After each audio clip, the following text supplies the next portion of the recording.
daawadayaal halkan waa xarunta degmada Yakshiid ee magaalada Muqdisho saaka meel aan ka fogeen xarunta saldhigga booliska ee degmada Yakshiid waxa ka dhacay dhacdo aad runtii u argagax badneed kadib markii mid ka mid ah dhalinyarada degmadan uu hooyadiis gacan u qaaday isla markaana uu dhaawac daran gaarsiiyay markii ciidamada booliska ay qabteen oo xabsiga la geeyana kadib xabsigii uu isku daldalay haddaba si dhacdadaas aan wax badan ugu ogaano Raadsan TV waxa uu soo gaaray xarunta degmada Yakshiid ee magaalada Muqdisho waxaana halkan kula kulanay Axmed Cabdulle Maxamed gudoomiyaha degmada Yakshiid ee gobolka Banaadir si aan faahfaahin dheeraad ah aan xogtan uga helno gudoomiyaha oo Raadsan la hadlay waxa uu faahfaahin ka bixiyay bal sida ay wax u dhaceen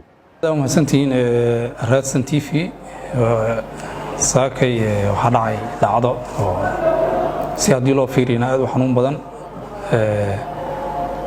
qadirna oo qadirtu waa lama dhaafaan saakay waxa dhacday maamo kamida maamooyinka degmooyinka Yakshiid degan ayaa wiilay iyadoo dhashay u gacan qaaday wiilkii maamadii adiga dib u gaarsiiyay oo aad u xoogan dhacdo markay inay qaylisay nasiib wanaag waqti oo la soo jeeday eeday qayladeedii waa gibdha iyo diisi oo lagu soo baxay markii lagu soo baxay waa laga badbaadiyay saldhiggii la soo xiriirtay waa la tegay waxa la isku soo waday maamada iyo wiilka saldhigga markii la tegay maamada dhaawac xoog leh ku yiilay oo u muuqda in feeraha iyo wax ka gaarsan yihiin yarkii wiilka iyada dhashay oo hooyadiisa ahayd yarkii saldhigga lagu xiray maamadina isbitaal loola caaray oo arrimo caafimaad u baahnaaday isbitaalka la geeyay isbitaalka markii la geeyay marka maamada intay isbitaalka iyo baxnaanada ku maqnayd waxa dhacday wiilka waxa la geliyay xabsiga dadka ku jiraan la geliyay xabsiga markii la geliyay marka xoogaa buuq uu sameeyay qaylo oo laga soo baxshay kaligiisa la geeyay kaligiisa markii la geeyay muddo kadib marka qolkii la furay duqd intay maqnaaday loo yeeray markii qolkii qolada maxaabiis ku dhigeenada waxay yiraahdeen qorkan qayladiisa zaid waa ninkan la soo fiiriyo markii la soo fiiriyay waxa la arkay asoo inta funaanadiisa isticmaalay oo meel kor ku soo xirtay funaanada qoortiisa ga xiray ka soo raaraa meel kor ka soo raaraa farkunalka kor qolka inta ku soo xirtay meel ka soo laalaa markii diisiisi waa laba qodob ay mid doortay wax oo qofkani dhacdadii uu geesto hooyadiis uu geestay in xanuun ku reebtay oo xanuunay oo dhacdadaas ay ku reebtay darteed inuu isu dilay waa macquul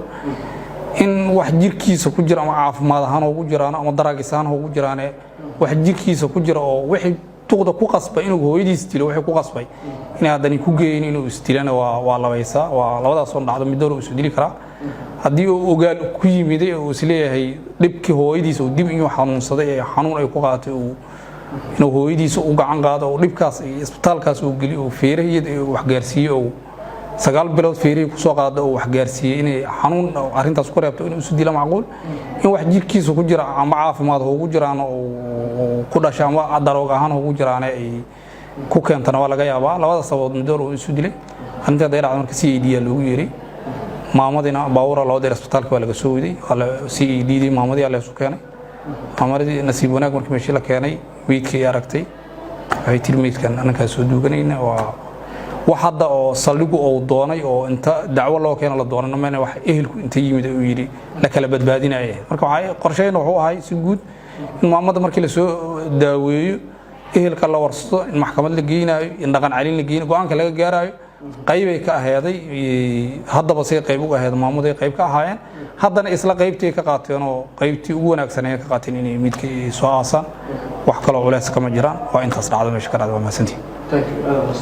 dhacdadan waxa ay ka mid tahay dhacdooyinka xanuunka leh ee maalmihii ugu dambeeyay laga soo warinayay magaalada Muqdisho iyo qaar kamid ah gobolada dalka waxaana inta badan loo sababeynayaa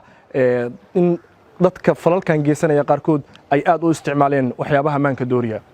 waa Abbas Hussein Muuse Raadsan TV xarunta degmada Yakshiid Muqdisho